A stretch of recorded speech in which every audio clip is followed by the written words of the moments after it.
You're in the way. Can you please leave the house until I get back? Understood. I'll head back to my parents' home then. So, I started making arrangements to move out of the house. Hey, what's going on here? My sister-in-law Karen appeared, obviously flustered. Didn't know, huh, Karen? But it's too late now. My name is Jennifer, a 34-year-old office worker. I've been married to my husband Mark for 2 years. We've been living a fulfilling life, but Mark is about to go on a 2-year solo assignment to Anchorage. I agonized over whether to accompany him, but I didn't want to quit my job, so I decided to stay behind. If Mark isn't around, paying rent feels wasteful, so I moved into my in-laws' house temporarily to live with my parents-in-law. There's another reason I decided to live with my in-laws. My father-in-law, Daniel, has become in need of care. Right now, Daniel lives with my mother-in-law, Nancy, so she has to handle both the caregiving and household chores by herself. This would drastically increase Nancy's burden, so I thought it would be good if I could move into the in-laws' house and help out with the household chores. Both my parents-in-law were grateful, and it worked out well for Mark and me since we wouldn't have to pay rent. So here I am, living in my in-laws' house. My parents-in-law are genuinely kind people, so my life with them has been pretty comfortable. After work, Nancy usually has dinner mostly prepared. I initially offered to take care of dinner, but when her caregiving duties are light, Nancy often helps out. We finish up together, and dinner is ready in no time. I really appreciate coming home to a nearly ready meal. Plus, it's lovely to cook with Nancy in the kitchen, and even when I'm tired from work, cooking is therapeutic. I initially felt lonely about living apart from Mark for 2 years, but thanks to my in-laws, I've been able to ease that loneliness quite a bit. Jennifer, your cooking is really delicious. I know, right? Mark is so lucky to eat like this every day. Come on, Nancy's cooking is amazing too. Mind sharing your recipe next time? Sure, I'd love to. My relationship with my parents-in-law was pretty great. I kept in touch with Mark regularly, doing video calls and such. Life at work was smooth sailing, and most days were peaceful and calm. But it wasn't all rosy. My issue was Karen. I'm home. Hey, Karen, welcome back.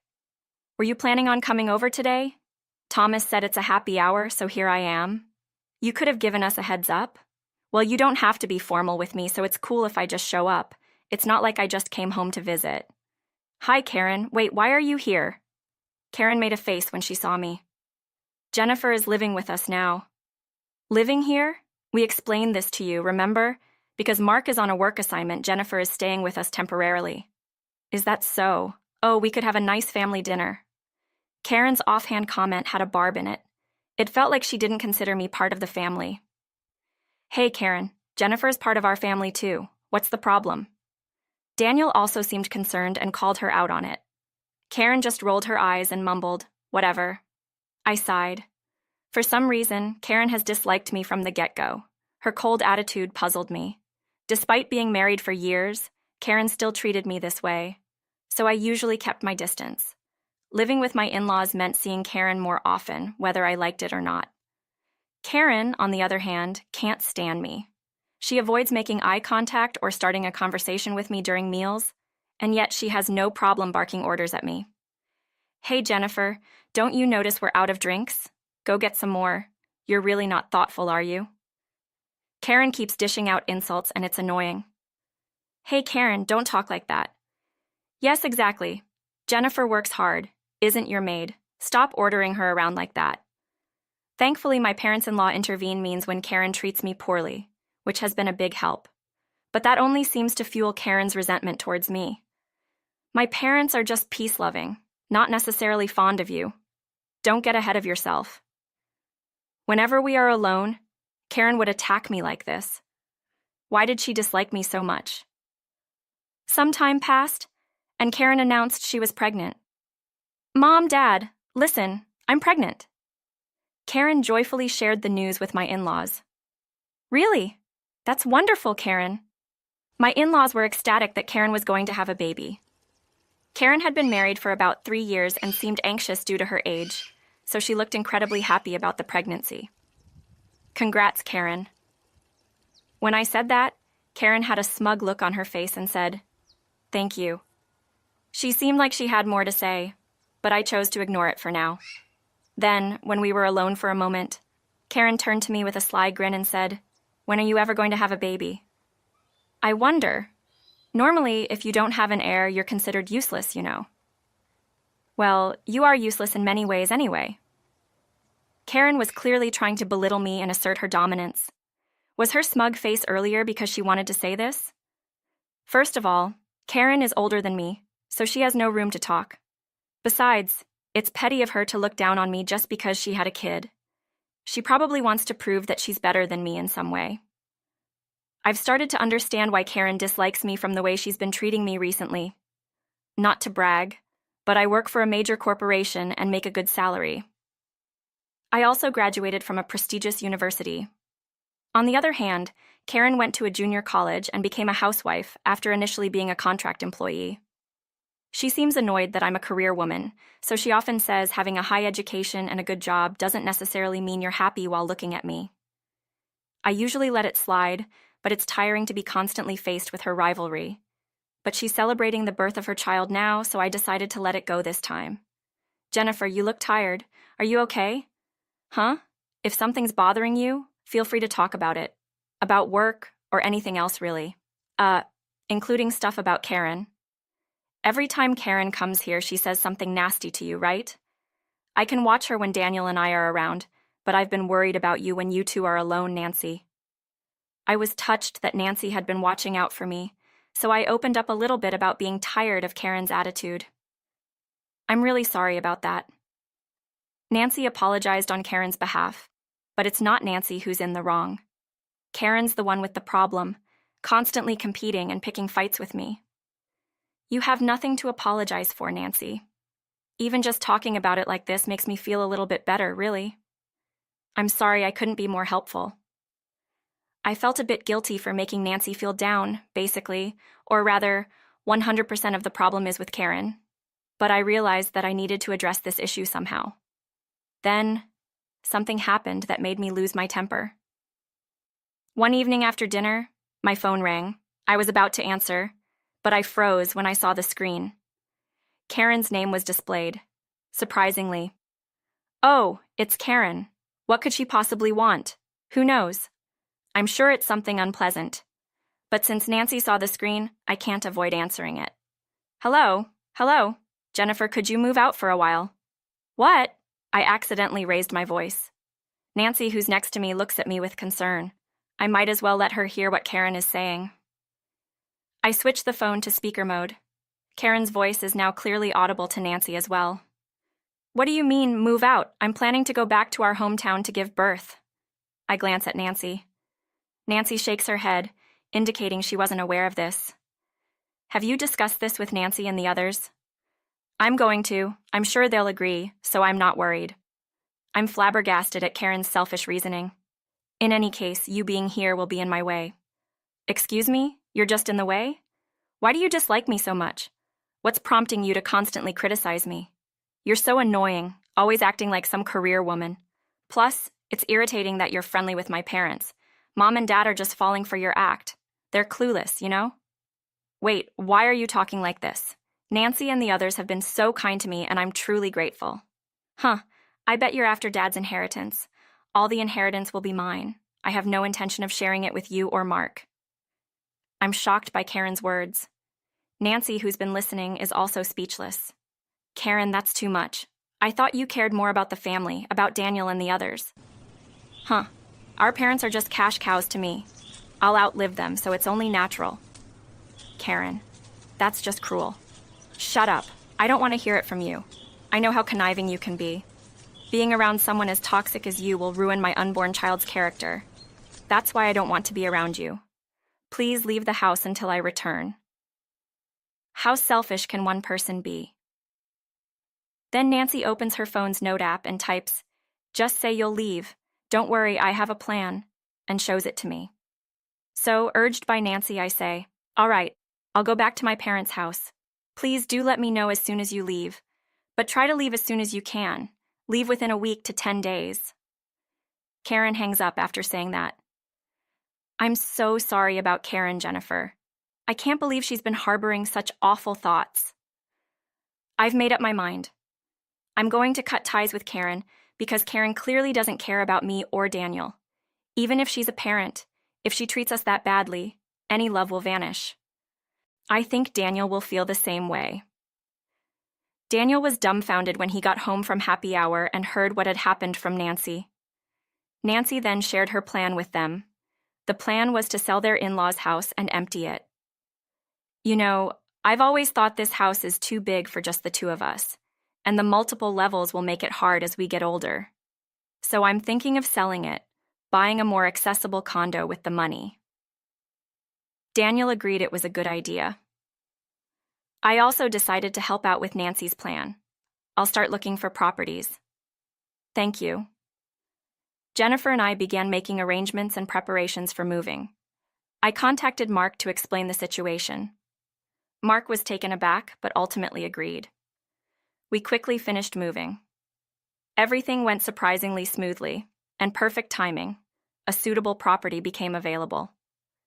The real estate agent said it was a new listing that just met our criteria, and we signed the contract immediately. We moved all our belongings to the new place and put the old house up for sale. All without telling Karen. All of our stuff has been moved. It's finally done, huh? I'll head back to my parents' house right away. Karen sounded delighted. I struggled to contain my laughter, not knowing what would come next from Karen. The next day, it seemed Karen had arrived at her parents' house.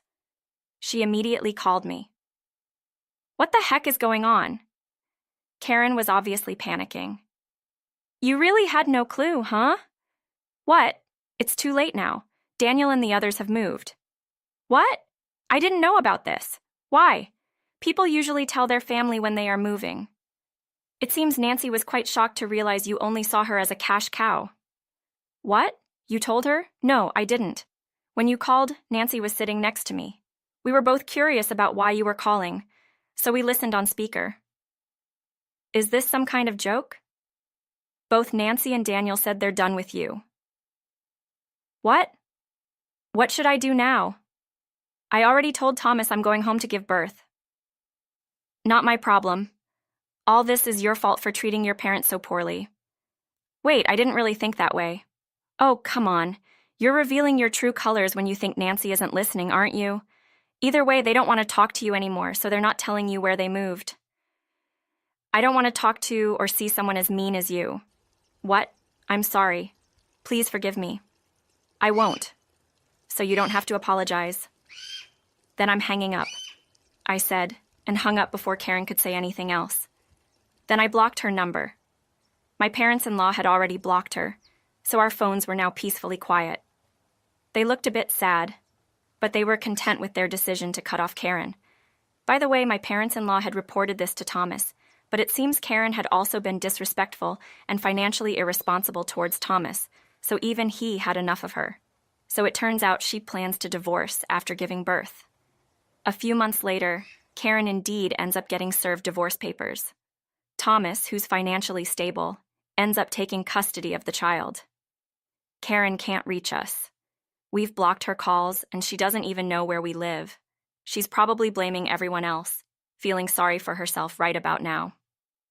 I couldn't care less what Karen is up to or whether she changes her ways. While waiting for Mark's work assignment to finish, I've been spending peaceful days with my parents-in-law.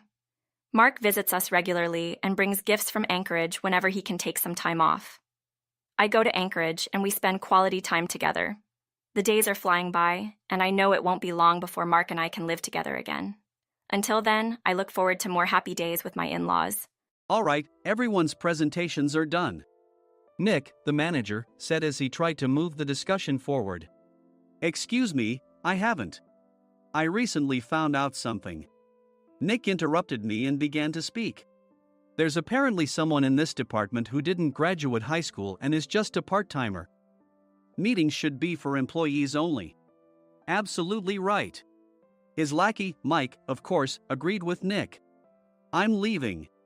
After leaving the meeting room, I started to shut down my computer. I noticed that an email had arrived, not in my personal inbox, but in the company's shared email. Thinking, there's no point in speaking up, no one will listen, I went home quietly. The next day, I heard a commotion from Nick's desk. He was staring at his computer screen, his face pale. "Nick, is something wrong?" Mike looked at the screen with him. And he turned even paler than Nick. Why is he so angry? Knowing the reason for Mike's distress, I thought to myself, serves them right. My name is Adam.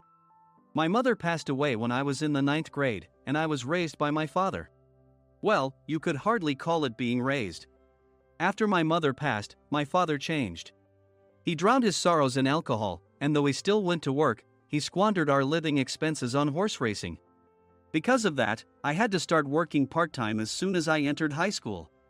Every month, I went to the convenience store with bills in hand that couldn't be auto-deducted from my father's account. Even though I endured it because I didn't want to be alone, I reached my limit in my second year of high school and dropped out. I found a live-in job at a distant inn. Thank you for everything. The day I left home, my father, still staring at the TV, spoke. Take care. That was our last conversation.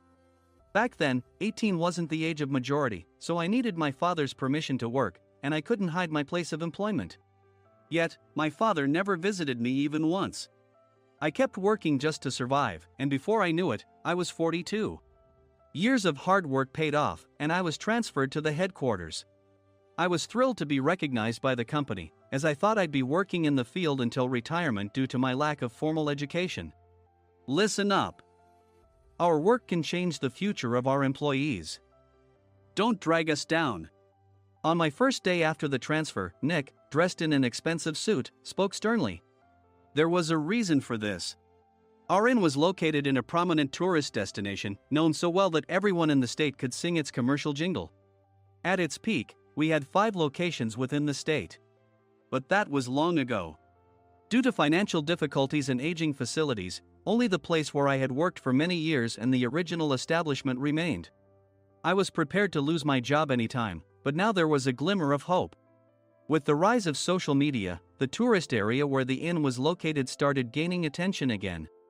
Depending on how hard the sales department, where I was transferred, worked, we could either thrive or be forced to give up this prime location to the new hotel chains continuously popping up. For Nick, who had switched careers from another industry to strengthen our sales, this was a battle he couldn't afford to lose. I understood why he had to be strict. I will do my best. Nick sneered at my enthusiastic declaration. Did you not hear what I said? I'm sorry. I thought I was listening carefully. Out of habit from years of customer service, I apologized reflexively, though I had no idea what had offended him.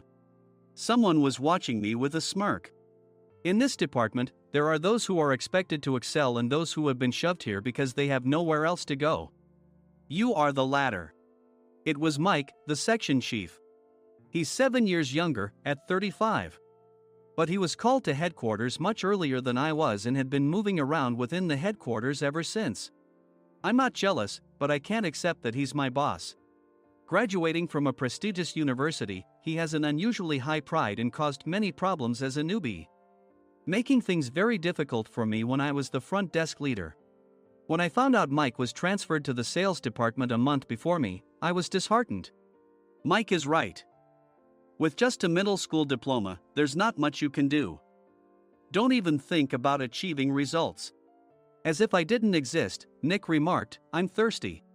Mike eagerly ran to the coffee maker. It seems Mike is Nick's lackey.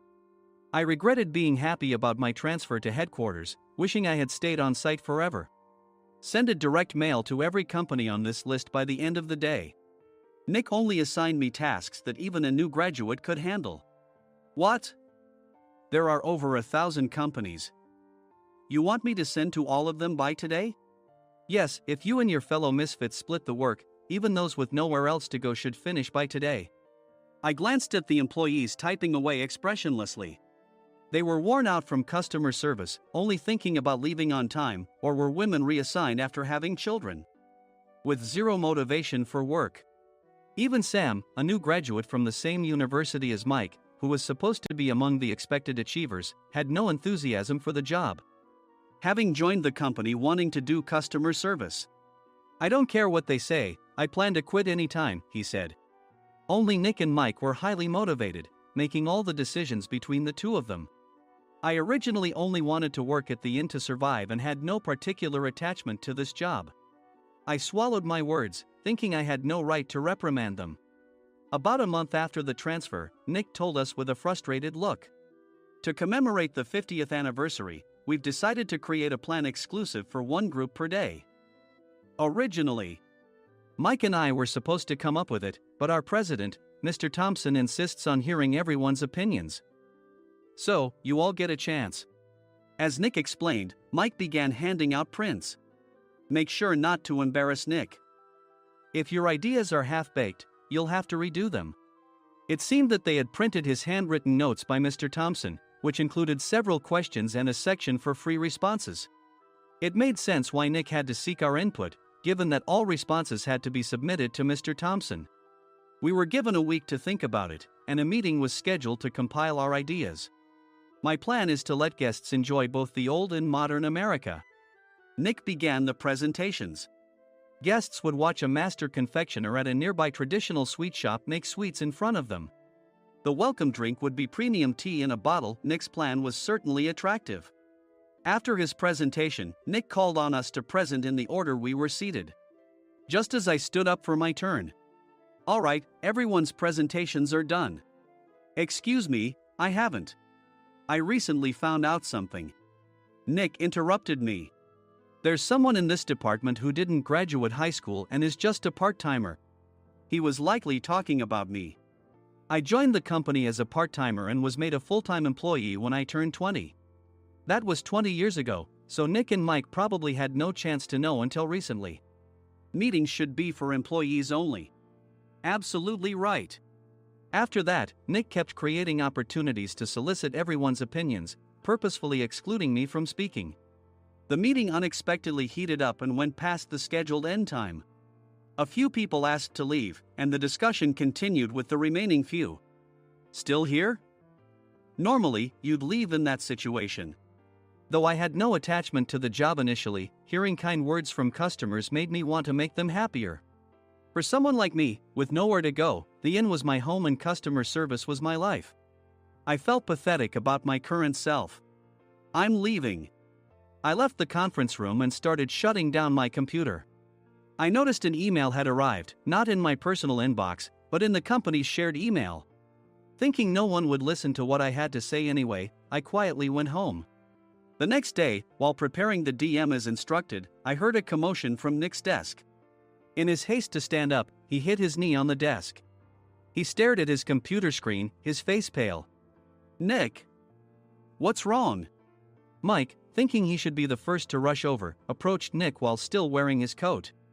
He peered at the screen with Nick. And he turned even paler than Nick. Why is he so angry? Who is responsible for this company? Nick, more irritated than ever, asked, and Mike answered without checking. Probably Sam. Sam wasn't there because he was attending a morning training session for new hires.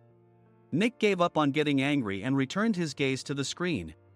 They were looking at an email that arrived right after the end of the working day yesterday. Apparently, no one, including me, had checked it before leaving. The email was from a large company that used us for their annual employee trips.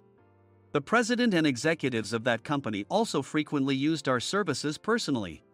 President of the company, Mr. Mason himself, had declared that neither he nor his company would ever use our services again. Well, some companies cancel their employee trips or stop using our services due to financial struggles. Let's just move on. Mike kept wiping the sweat from his forehead with a handkerchief. Knowing why Mike was so agitated, I quietly watched their interaction. Do you know how much revenue we get from that company? We can find other guests to fill the rooms, but we'll lose the banquet costs, gift shop revenue, rental car fees, and more. Moreover, the gifts were supposed to be prepared by the traditional confectionery shop involved in Nick's proposed plan. If it's known that we incurred such a huge loss at this critical time, Nick's position in the company would be jeopardized. Nick took a deep breath, seemingly trying to calm himself. All right, Mike. Go to New York right now and apologize to Mr. Mason. What? You're coming with me, right? I have urgent work to do. I trust you, which is why I'm entrusting this to you. Please. Mike, believing Nick's sincerity, agreed with a determined look on his face, saying, "Yes.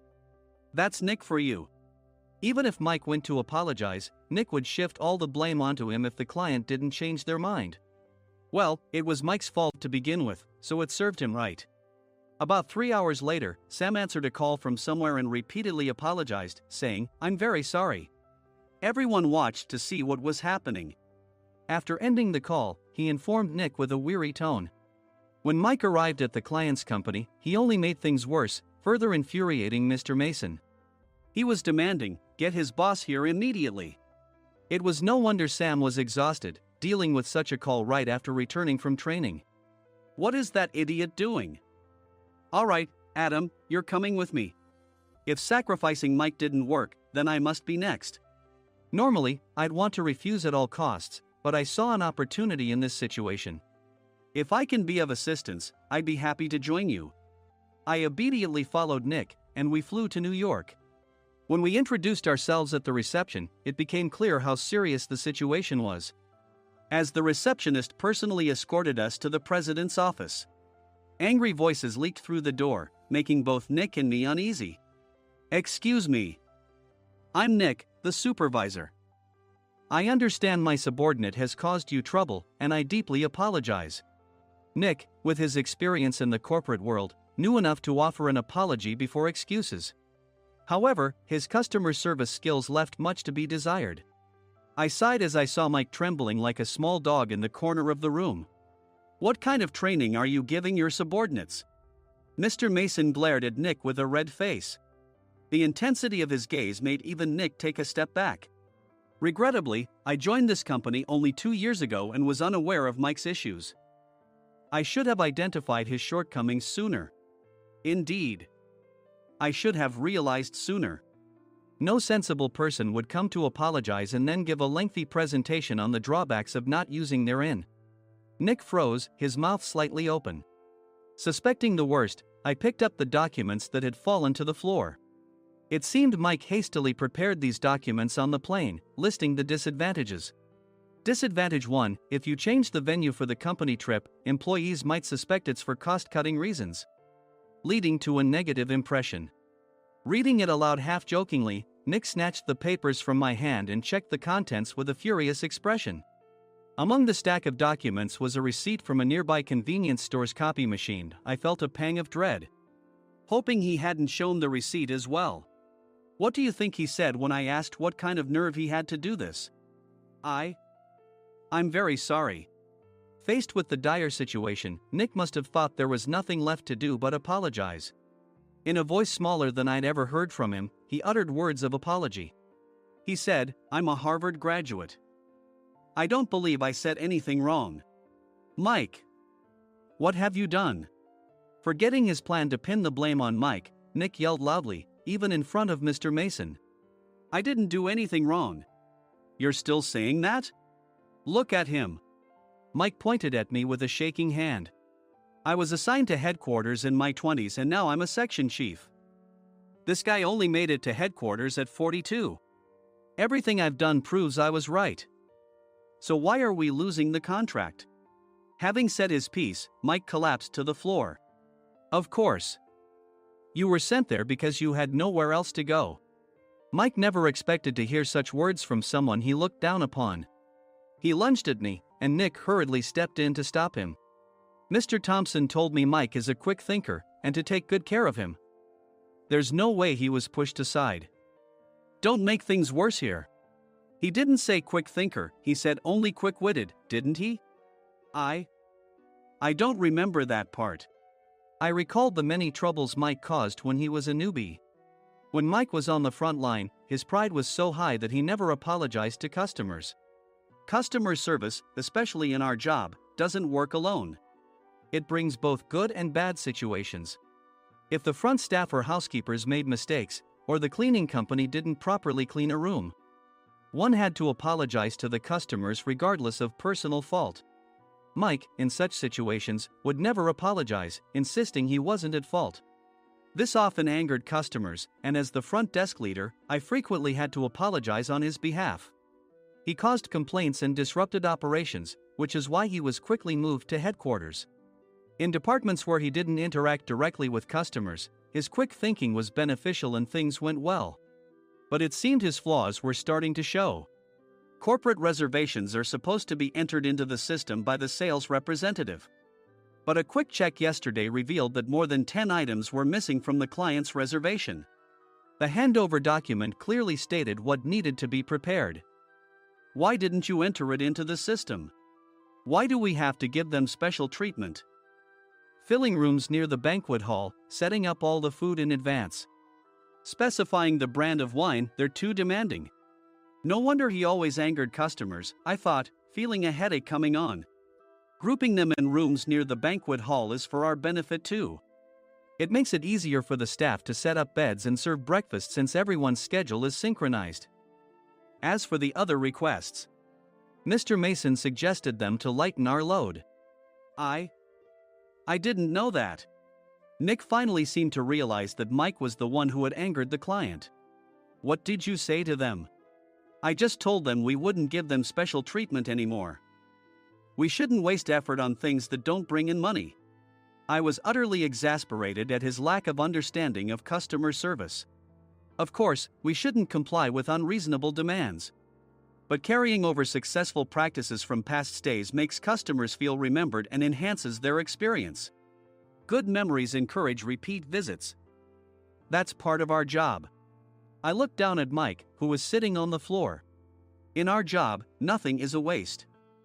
Mr. Thompson likely moved you to the sales department, hoping you'd finally understand this. How do you think he feels now that you've failed to meet his expectations? Mike, tears in his eyes, fled the president's office. I was amazed he still hadn't apologized. You have it tough, Adam. It's okay, we're all employees of the same company. I deeply apologize for this disrespectful incident. Especially after all the care you've shown us. If it weren't for you, Adam, I really would have stopped staying here. When I heard you were moving to the sales department, I was willing to reconsider if you handled it. Seeing us talk so amicably, Nick's face contorted. Do you two know each other? Adam's service is excellent. I always requested him specifically. Normally, we don't accept specific staff requests, but we made an exception for Mr. Mason, adjusting my shifts accordingly. He had personally stayed at our hotel just before my transfer, and during casual conversation, I mentioned, I'm moving to the sales department soon. If I hadn't told him then, things could have been much worse. Please continue to take care of us. I look forward to it. On the return flight, Nick awkwardly offered me a can of beer. It's still working hours. Of course, I had no intention of forgiving him for a single beer. Nick might try to pin everything on Mike and avoid any consequences. While pondering this, a startling fact came to light. Nick, the tea bottles for the plan have arrived. I handed Nick a bottle labeled with our inn's name. They look good. What are you talking about? These are plastic bottles. I had assumed we would use the trendy, high-end bottling tea. But what arrived were ordinary plastic bottles of tea with customized labels. The only unique aspect was the label, which had the inn's name, making it look customized. Upon further investigation, I discovered that a substantial amount of money was set to be paid to the tea company. It was priced like bottling tea. Does this plastic bottle really cost $100 each? The tea inside is specially blended for us. The extra cost is for that. Wouldn't it be better to use another tea company? Or is there a specific reason we must use this one? As Nick continued to make excuses, I showed him a printed email. I informed the tea company's president, Mr. Mitchell, that we discovered irregular payments and he confessed. He said you two were high school classmates and planned to split the extra money. That idiot. Why did he confess? That's not important. You should worry about yourself, this could turn into a police matter. Opening the bottle cap, I suggested. How about calming down with this tea? It supposedly has a relaxing effect. Nick drank the tea frantically. In the following days, decisions were made about their fates. Mike was reassigned to the General Affairs Department, with no chance of transfer or promotion, as per Mr. Thompson's orders. As for Nick, since the payment to the tea company hadn't yet been made, he narrowly avoided legal trouble. Instead, he was encouraged to leave the company, and to avoid further complications, Nick submitted his resignation. Rumor has it that connections between HR departments have made it difficult for him to find new employment. Even though it was good to have those two gone, something unexpected happened in the sales department. Everyone became motivated and united in refining the 50th anniversary plan. In the end, my plan was adopted. We collaborated with the Tourist Information Center to provide personalized guides. The plan, tailored to the number of guests, was truly special for the 50th anniversary. Hey, is Adam's family coming to stay? I immediately booked that special plan for my family. Sam noticed it on the reservation list and quickly picked up on it. Yes, I'm inviting my father. That's great. I might invite my parents too. I lacked the courage to face my father just as Adam. But here, with the confidence Mr. Mason praised, I felt ready. The 50th anniversary plan was a perfect opportunity to reconnect with my father. I hoped to bring back the days when we could laugh together as we once did.